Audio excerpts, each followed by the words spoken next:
baxıram, yağışıyır yolları. Səssizlik qucaqlayır boş qalan bu qolları. Divardakı saatın hər tıqqıltısı səsdir. Sənsiz keçən dəqiqələr mənə sanki qəfəsdir. Darıxmaq nə çətinmiş, ürək yanır ağından. Fəlbərin yoxdur bəlkə ruhumun sabahından.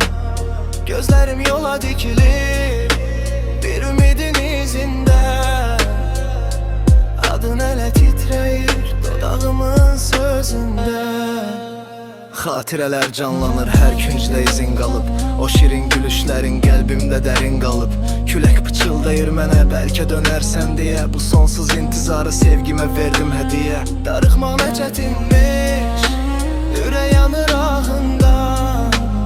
Xəbərin yoxdur bəlkə ruhumun sabahından. Gözlərim yola dikilir bir ümidin izində. Adın hələ titrəyir dodağımın sözündə. Gəl ki bitsin bu həsrət, yollarına nur çilə. Sən gələndə bahar gələr, qovuşarıq biz hələ.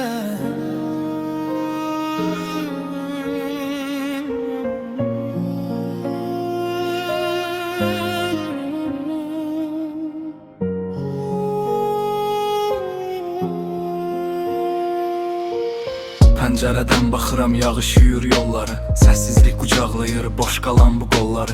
Divardakı saatın hər tıqqıltısı səsdir. Sənsiz keçən dəqiqələr mənə sanki qəfəsdir. Darıxmaq nə çətinmiş, ürək yanır axından. Xəbərin yoxdur bəlkə ruhumun sabahından. Gözlərim yola dikilib bir ümidin izində.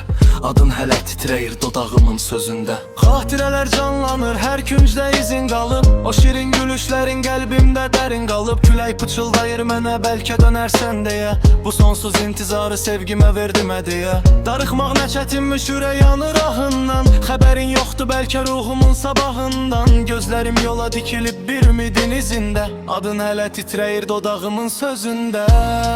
Gəl ki bitsin bu həsrət, yollarına nur çilə. Sən gələndə bahar gələr, qovuşarıq biz hələ. Gəl ki bitsin bu həsrət, yollarına nur çilə. Sən gələndə bahar gələr, qovuşarıq biz hələ.